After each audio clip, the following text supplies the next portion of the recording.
de Jacques Prévert, Écriture sainte,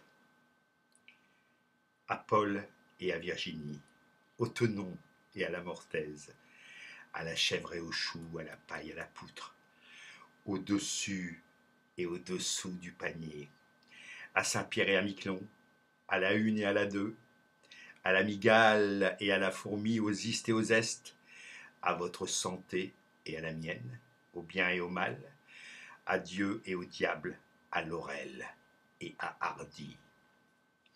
Dieu est un grand lapin, il habite plus haut que la terre, tout en haut, là-haut, dans les cieux, dans son grand terrier nuageux. Le diable est un grand lièvre rouge, avec un fusil tout gris pour tirer dans l'ombre de la nuit. Mais Dieu est un gros lapin, il a l'oreille du monde, il connaît la musique. Des fois, une fois, il a eu un grand-fils, un joyeux lapin, et il l'a envoyé sur terre pour sauver les lapins d'en bas. Et son fils a été rapidement liquidé, et on l'a appelé Civet. Évidemment, il a passé de bien mauvais moments.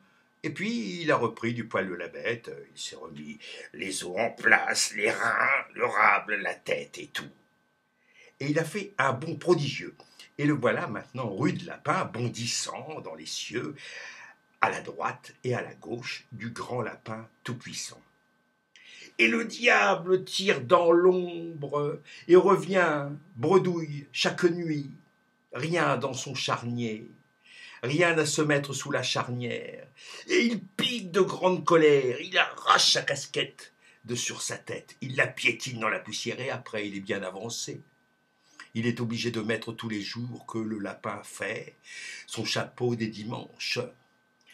Mais son chapeau des dimanches, c'est un fantôme de lapin, un feu follet des fabriques, et il fait des facéties. C'est pour cela que le diable n'a jamais son chapeau sur la tête, pas même les jours de fête, mais à côté de sa tête, au-dessus de sa tête, ou même comme ça, derrière, oui, la tête, exactement à 10 ou 15 centimètres derrière sa tête, et il attrape tout le temps des migraines, de la grêle et du vent, et des otites dans les oreilles.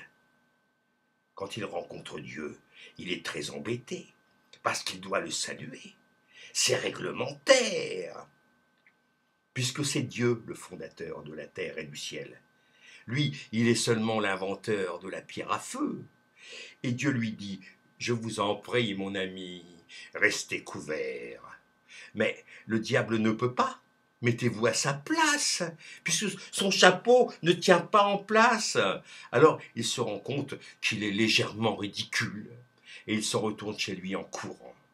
Et il se regarde dans son armoire à glace, en faisant des grimaces. Et puis il jette l'armoire dans le feu. Et quand l'armoire se met à pétiller, à craquer, à crier, il devient tout à coup très joyeux. Et il se couche sur le brasier avec une grande flamme blanche comme oreiller. Il ronronne tout doucement, comme le feu, comme les chats quand ils sont heureux. Et il rêve au bon tour qu'il va jouer au bon Dieu.